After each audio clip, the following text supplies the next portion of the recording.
Kenapa orang meninggalkan dia? Bukankah tadinya sudah meminum air kehidupan dan dipuaskan? Tapi kenapa meninggalkan? Karena terbujuk, saudaraku. Terbujuk oleh tipu daya setan, tipu daya iblis, saudara. Yaitu apa? Menggali kolam bagi mereka sendiri.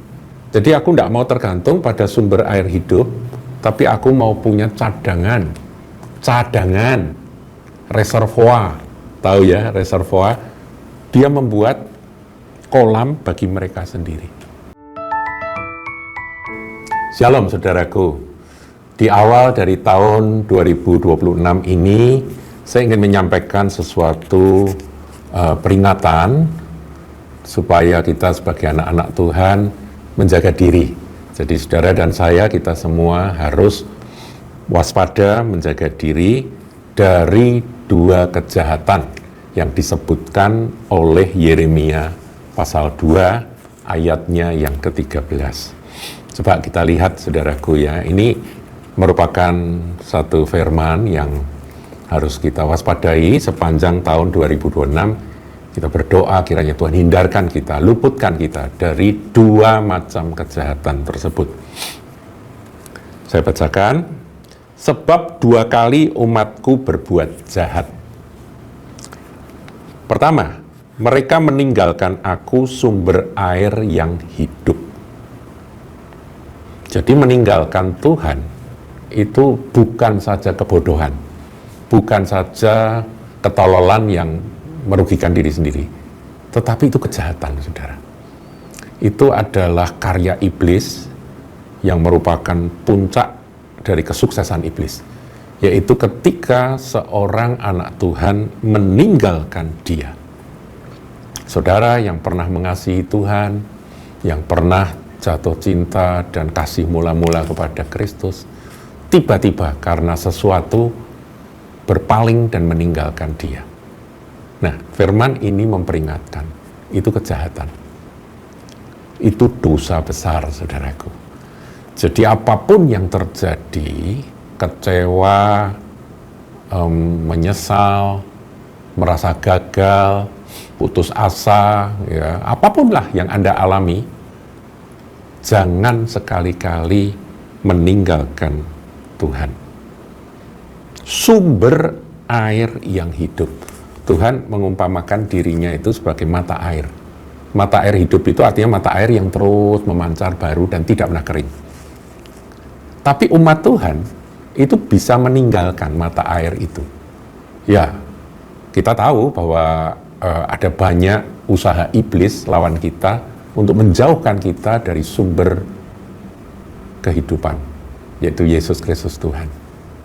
Tuhan berkata, barang siapa menerima dia, percaya kepada dia, maka dari dalam hatinya, dari dalam perutnya, ya, keluar aliran-aliran air hidup. Ya, berarti datanglah kepada Yesus dan minumlah dari dia, nanti itu akan membuat hatimu itu terus hidup, saudaraku. Ada pancaran aliran kehidupan sepanjang 2026 ini. Tapi begitu kita berpaling dan meninggalkan Tuhan Yesus, maka ada satu bahaya besar. Makanya disebut itu kejahatan. Kejahatan.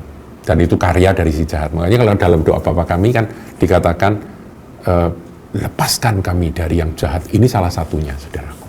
Yaitu meninggalkan Tuhan Yesus sebagai sumber air yang hidup. Perempuan Samaria itu pintar, saudara. Dia ketemu dengan sumber air hidup dan dia tangkap. Dan dia tidak lepaskan. Tapi bagaimana dengan orang-orang yang berpaling dari dia? Karena kecewa ini itu.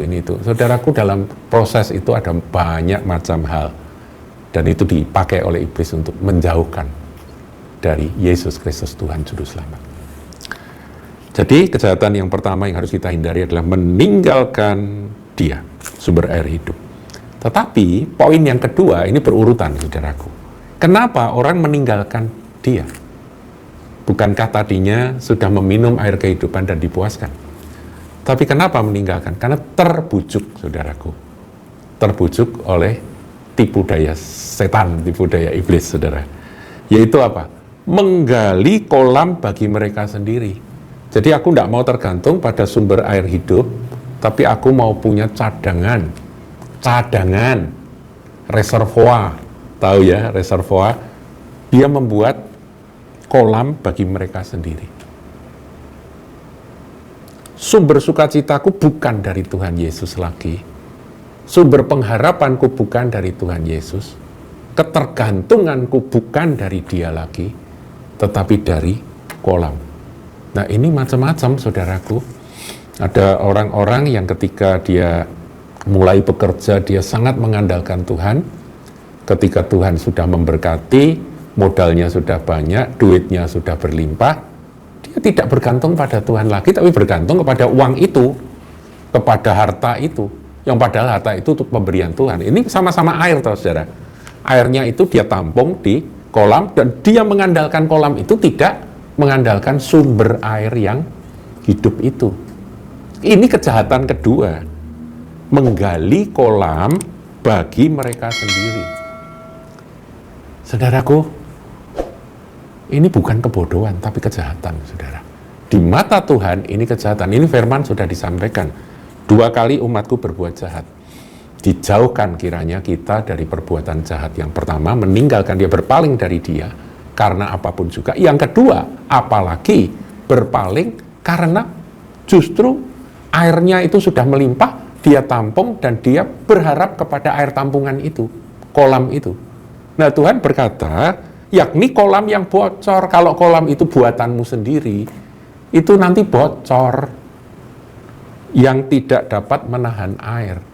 Nanti kamu pasti akan mengalami kekeringan, kekecewaan, karena kamu mengandalkan diri sendiri. Ngerti ya saudaraku ya? Jadi sepanjang tahun 2026 ini, mari kita tetap teguh berpegang pada iman, pengharapan, dan kasih kita hanya kepada Tuhan kita, Juru Selamat kita, Yesus Kristus namanya. Saudaraku, doa saya, doa kita bersama, biar kita tetap berharap hanya kepada dia, sumber air hidup itu. Dan kalau Tuhan beri kelimpahan, biar kelimpahan itu tidak menggantikan akan sumber yang terus memancar. Jadi baik saudara sukses, baik saudara belum sukses, atau setengah sukses, atau masih kekurangan, tetap datang kepada dia. Karena kalau kita beralih, meninggalkan dia dan beralih kepada kolam yang kita gali sendiri, kita akan berbuat jahat. Paham ya saudaraku ya? Nah ini dalam segala aspek. Saudara, kita ini nggak bisa berbuat apapun di luar dia. Tuhan Yesus berkata, akulah pokok anggur yang benar, kamulah ranting-rantingnya. Barang siapa tidak tinggal di dalam aku, lepas dari aku, dia tidak bisa berbuat apa-apa. Biar ini menjadi firman sepanjang tahun 2026 ini. Tuhan Yesus memberkati. Jangan lupa like, comment, share, dan subscribe channel GKBK Hal Semarang.